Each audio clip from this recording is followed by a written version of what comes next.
We asked Bishop Estill if there were any plans for church in North Raleigh. And he said, no, I don't know how to start a church. You go out and pop up a church. And that is exactly what he said to me. Pop up a church and come back to me and I'll see what I can do. Wait, what? Me? No, not me.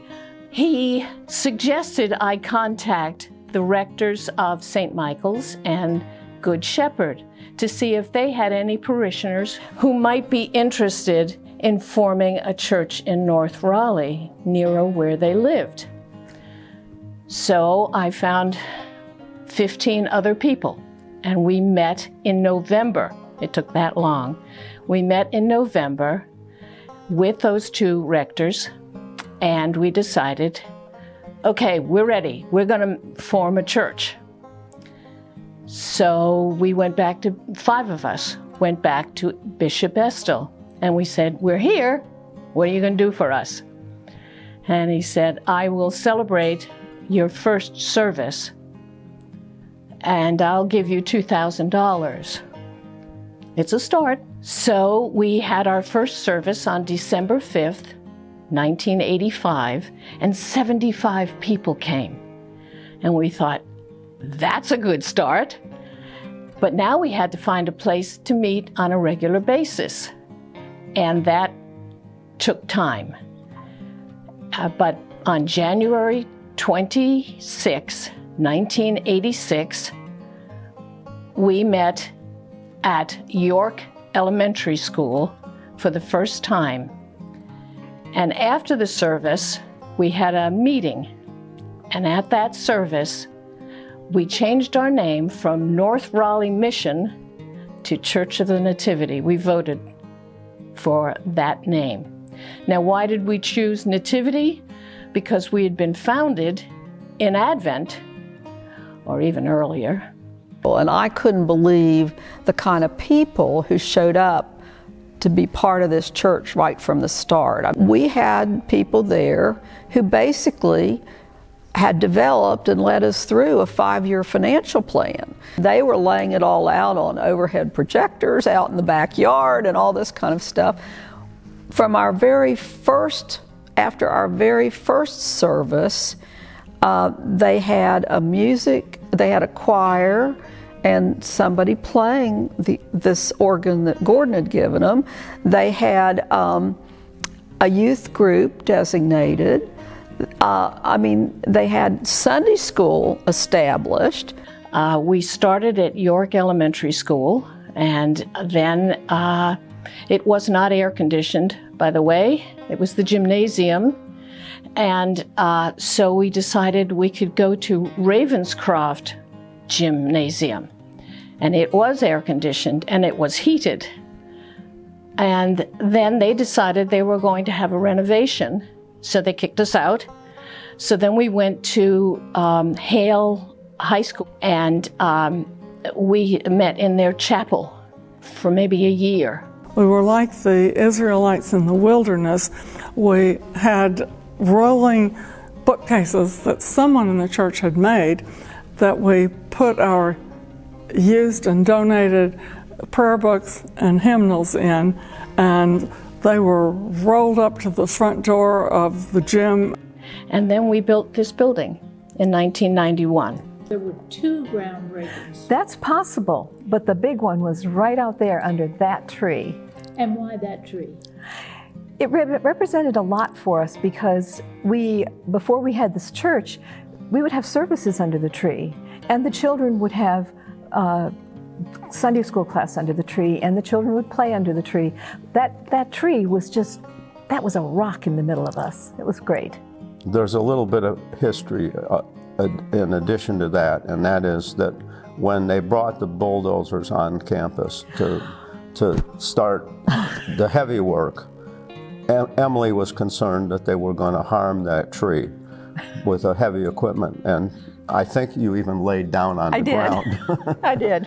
I flung myself in front of the tractors. It was a little bit dramatic, over dramatic, but it worked. We still have the tree. Corlett Hall was our sanctuary, our nave. for the first 10 years.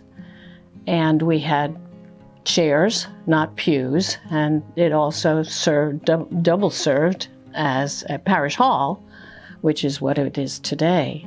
When the nave was originally built, there was a plan for the organ. The organ was always part of the description of this is what we're raising money for.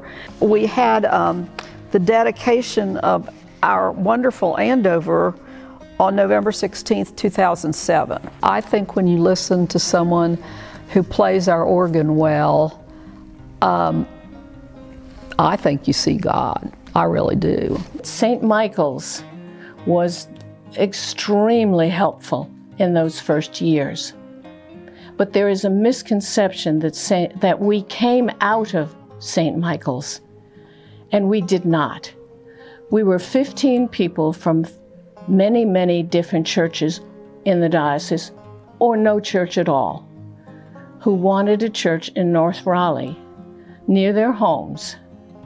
So we started a church from the ground up. We were grassroots, and we were not started by the diocese, we were not started by a church, we were not started by clergy. We were simply 15 people who began this church.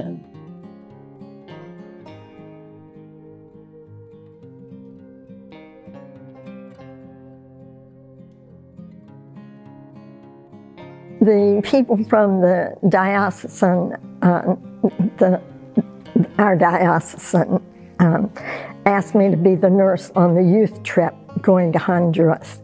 So I packed a huge medical bag to go with me, and we went over there. We took 11 medical missions in. On the 10th one, I realized that we had trained 9 health promoters in 9 villages to take care of their village. And I had completed that training. And a whole bunch of other villages came and requested that they be trained. So I discussed it with the villagers and the 9 people that were trained. And I said, what if I do one more trip and I'll train you how to train them, so that you would be able to spread this news forever. And so they invited 15 villages to send a representative and sign up. And so I had their names.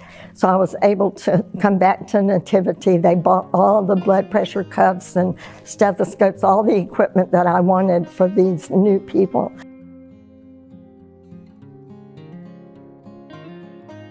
We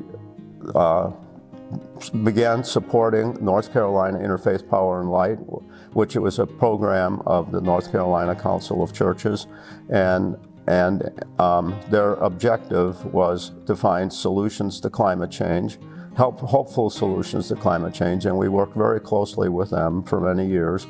2018, we put solar panels on the education building, and a lot of that came out of the fact that in 2012, we had an energy savings analysis done by North Carolina Interfaith Power and Light.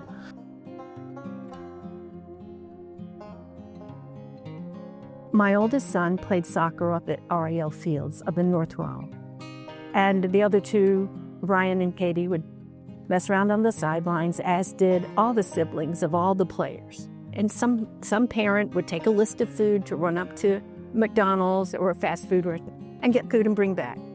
And one day it was my time. And as they were putting all of this together, people on the other side of the counter threw the rest of the breakfast sandwiches in the trash. Well, I was horrified because there was a trash can full of sandwiches. So I said, why? And it was time to put out lunch. And so I went back and grasped to all the parents. Now I went back to the manager at that McDonald's, and he said, sorry, he couldn't do it. He couldn't get permission to do it.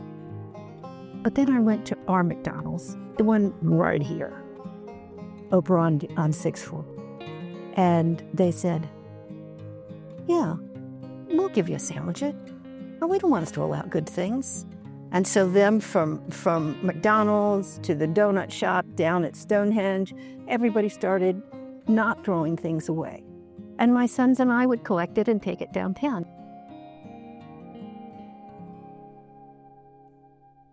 one day I was in the Bishop Curry Hall after church, coffee hour, and Carl Siegel walked up to me and asked me if I'd ever heard of EFM and thought about participating. And I had never heard of it, and I'm so glad that I did it. I had 6 really close friends come out of EFM with me from that experience, and we still stay in touch to this day. We tried to do outreach projects with the kids on the regular, and those were always such meaningful times. I always felt like it was very important to get the kids outside of the walls here and into the community, to be the hands and feet of Jesus and to look for God outside of our walls. I felt like at the heart of everything that we did here and we continue to do here with our children and our youth is that we remind them that God loves them very much. Nativity helped shape my life in that it gave me a lot of confidence at a time in my life when I didn't have a lot. I was always, kind of an outsider kid in school, and Nativity gave me a chance to be an insider. Especially since all the families there were always so friendly and accepting. I think that my desire and passion to work with other humans came from everything that the Nativity and the shuttle kind of taught me about what a lot of people go through and the importance of service and the importance of really living the word and giving back to others and just loving people. I have made the biggest connection with such a large, diverse group of people over the past couple years, and being able to stay in touch with those people, even when I'm gone for periods of time, I can always come back and call Nativity my home. And I feel comfortable doing that. And not many places are in this world are like that to me. And it's honestly, it's rooted in my religious faith big time. I feel like I can always call Nativity my home. This has been our source of strength and hope and mission and vision and everything. And we were just so thankful for the way things turned out. Yeah.